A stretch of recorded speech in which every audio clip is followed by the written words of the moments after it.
Hi guys, welcome to Vaishnavi Studios. Super exciting moment in my life and then I have both. Yay! ಖ್ಯಾತ ಕನ್ನಡ ನಟಿ ವೈಷ್ಣವಿ ಗೌಡ ಅವರು ನಿಶ್ಚಿತಾರ್ಥ ಮಾಡಿಕೊಂಡಿದ್ದಾರೆ. ಈ ಸುದ್ದಿ ಸಾಮಾಜಿಕ ಜಾಲತಾಣಗಳಲ್ಲಿ ವೈರಲ್ ಆಗಿದ್ದು, ಅವರ ನಿಶ್ಚಿತಾರ್ಥ ಫೋಟೋಗಳು ಮತ್ತು ವಿಡಿಯೋಗಳು ಅಭಿಮಾನಿಗಳಲ್ಲಿ ಸಂತೋಷ ಮತ್ತೆ ಆಶ್ಚರ್ಯವನ್ನು ಉಂಟು ಮಾಡಿದೆ. ವಿವಾಹದ ದಿನಾಂಕ ಇನ್ನೂ ಕೂಡ ಬಹಿರಂಗವಾಗಿಲ್ಲ. ಅಗ್ನಿಸಾಕ್ಷಿ ಧಾರಾವಾಹಿ ಖ್ಯಾತಿಯ ನಟಿ ವೈಷ್ಣವಿ ಗೌಡ ಅವರು ಈ ಹಿಂದೆ ವಿದ್ಯಾಭರಣ್ ಎಂಬವರೊಂದಿಗೆ ಹಸೆಮಣೆ ಏರಲು ಸಜ್ಜಾಗಿದ್ರು.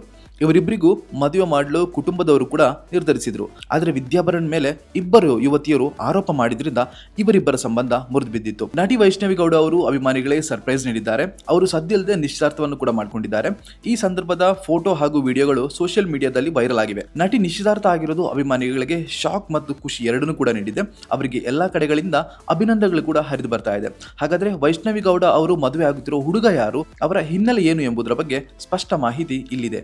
ವೈಷ್ಣವಿ ಗೌಡ ಅವರು ಬಿಗ್ ಬಾಸ್ ನಲ್ಲಿ ಸ್ಪರ್ಧಿಸಿದ್ದ ಸಂದರ್ಭದಲ್ಲಿ ತಮಗೆ ಮದುವೆ ಬಗ್ಗೆ ಇರುವ ಕನಸುಗಳ ಬಗ್ಗೆ ಹೇಳ್ಕೊಂಡಿದ್ರು. ಮದುವೆನು ಹೀಗೆ ಹಾಕ್ತೀನಿ ಹಾಗೆ ಹಾಕ್ತೀನಿ ಎಂದೆಲ್ಲ ವಿವರಿಸಿದ್ರು. ಅವರಿಗೆ ಸಾಕಷ್ಟು ಮದುವೆ ಆಫರ್ಗಳು ಕೂಡ ಬಂದ್ರು, ಯಾವುದನ್ನು ಕೂಡ ಒಪ್ಕೊಂಡಿರಲಿಲ್ಲ. ಈಗ ವೈಷ್ಣವಿ ಗೌಡ ಅವರಿಗೆ ಕಂಕಣ ಭಾಗ್ಯ ಕೂಡ ಕೂಡಿ ಬಂದಿದೆ. ಅವರ ಎಂಗೇಜ್ಮೆಂಟ್ ಫೋಟೋ ಮತ್ತು ವಿಡಿಯೋಗಳು ಫ್ಯಾನ್ಸ್ ಶೇರ್ ಮಾಡ್ತಾ ಇದ್ದಾರೆ. ವೈಷ್ಣವಿ ಅವರು ಸೀತಾರಾಮ ಧಾರಾವಾಹಿಯಲ್ಲಿ ಸೀತಾ ಹೆಸರಿನ ಪಾತ್ರವನ್ನು ಮಾಡ್ತಾ ಇದ್ದಾರೆ. ಈ ಪಾತ್ರ ಸಾಕಷ್ಟು ಗಮನ ಕೂಡ ಸೆಳೆದಿದೆ. ಈ ಧಾರಾವಾಹಿಯ ಕಲಾವಿದೆಯಾಗಿದ್ದಂತಹ ಮೇಘನಾ ಶಂಕರಪ್ಪ ಅವರು ಇತ್ತೀಚೆಗೆ ವಿವಾಹ ಆಗಿದ್ರು. ಈಗ ಧಾರಾವಾಹಿ ತಂಡದಲ್ಲಿ ಮತ್ತೊಂದು ಮದುವೆ ನೆರವೇರ್ತಾ ಇದೆ. ಹುಡುಗ ಯಾರು ಅಂತ ನೋಡೋಣ. ವೈಷ್ಣವಿ ಗೌಡ ಅವರು ಮದುವೆ ಆಗ್ತಿರೋ ಹುಡುಗನ ಹೆಸರು ಅನುಕೂಲ್ ಅಥವಾ ಅಕಾಯ್ ಅಂತಲೂ ಕೂಡ ಕರೀತಾರೆ.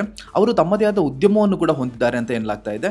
ಈ ಮೂಲಕ ವೈಷ್ಣವಿ ಅವರು ಬಣ್ಣದ ಲೋಕವನ್ನು ಬಿಟ್ಟು ಹೊರಗಿನವರ ಕೈಯನ್ನು ಹಿಡಿತಾ ಇದ್ದಾರೆ. ಎಂಗೇಜ್ಮೆಂಟ್ ಕೂಡ ಸಖತ್ ಅದ್ದೂರಿಯಾಗಿತ್ತು ಅಂತ ಹೇಳ್ತಾ ಇದ್ದಾರೆ.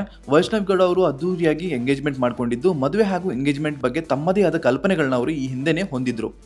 ಅವರು ಅಂದುಕೊಂಡ ರೀತಿಯಲ್ಲೇ ನಿಶ್ಚಿತಾರ್ಥ ನೆರವೇರಿದೆ ಅಂತ ಹೇಳಲಾಗ್ತಾ ಇದೆ. ವಿವಾಹದ ದಿನಾಂಕ ಇನ್ನಷ್ಟೇ ರಿವೀಲ್ ಆಗಬೇಕಾಗಿದೆ. ಇದಿಷ್ಟು ಇವತ್ತಿನ ವಿಡಿಯೋ. ಮುಂದಿನ ವಿಡಿಯೋದಲ್ಲಿ ಮತ್ತೆ ಸಿಗೋಣ. ನಮಸ್ಕಾರ.